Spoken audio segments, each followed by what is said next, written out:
जय श्री कृष्णा दोस्तों, आपका हमारे चैनल हिंदी व्रत कथा में स्वागत है। आज हम आपको गोवर्धन की कहानी सुनाने जा रहे हैं कि गोवर्धन को अंकुट क्यों कहा जाता है, गोवर्धन की क्या महिमा है, हम गोवर्धन क्यों मनाते हैं। दीपावली के दूसरे दिन राम के दिन गोवर्धन मनाया जाता है। तो आइए सुनते हैं गोवर्धन की कहानी। एक दिन भगवान कृष्ण ने देखा कि पूरे ब्रज में तरह तरह के मिष्ठान और पकवान बनाए जा रहे हैं। पूछने पर पता लगा कि देवराज इंद्र की पूजा की तैयारी हो रही है। इंद्र की प्रसन्नता से ही वर्षा होगी। यह सुनकर श्री कृष्ण ने इंद्र की निंदा करते हुए कहा कि उस देवता की पूजा करनी चाहिए जो प्रत्यक्ष आकर पूजा सामग्री स्वीकार करे। इंद्र में क्या शक्ति है जो पानी बरसा कर हमारी सहायता करेगा। उसे तो शक्तिशाली और सुंदर ये गोवर्धन पर्वत है जो वर्षा का मूल कारण है। हमें इसकी पूजा करनी चाहिए। भगवान श्री कृष्ण की बात मानकर सभी ब्रजवासियों ने कृष्ण से पूछा कि इंद्र जी से तो दुर्भिक्ष उत्पीड़न समाप्त होगा, चौमासे के सुंदर दिन आएंगे, मगर गोवर्धन पूजा से क्या लाभ होगा।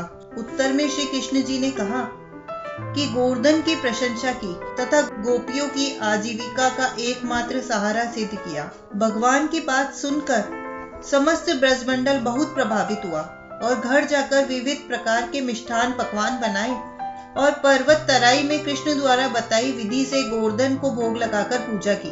भगवान की कृपा से ब्रजवासियों द्वारा अर्पित पूजन सामग्री को गिरिराज ने स्वीकार करते हुए उन्हें खूब आशीर्वाद दिया।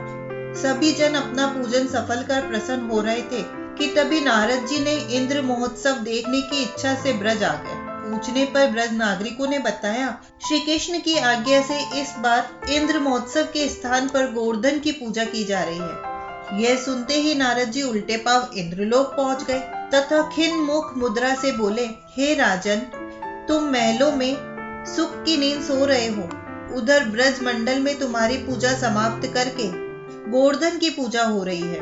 इसमें इंद्र ने अपनी मानहानि समझकर मेघों को बादलों को आज्ञा दे दी कि वे गोकुल में जाकर प्रलयकार मूसलाधार वर्षा से पूरा गांव तहस नहस कर दे, बाढ़ ला दे। बादल ब्रज की ओर उमड़ पड़े और खूब बरसे। भयानक वर्षा देखकर ब्रजमंडल घबरा गया।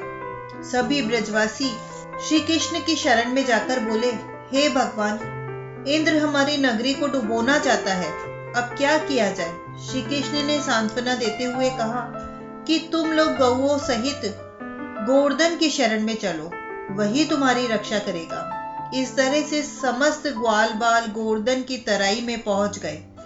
श्री कृष्ण ने गोवर्धन को चिटकी उंगली में उठा लिया और 7 दिन तक गोप गोपिकाएं उसी छाया में सुख पूर्वक रहे।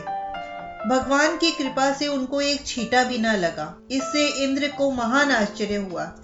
तब भगवान की महिमा को समझकर इंद्र स्वयं ब्रज में गए और पश्चाताप किया और भगवान से माफी मांगी। 7वें दिन भगवान ने गोवर्धन को नीचे रखा।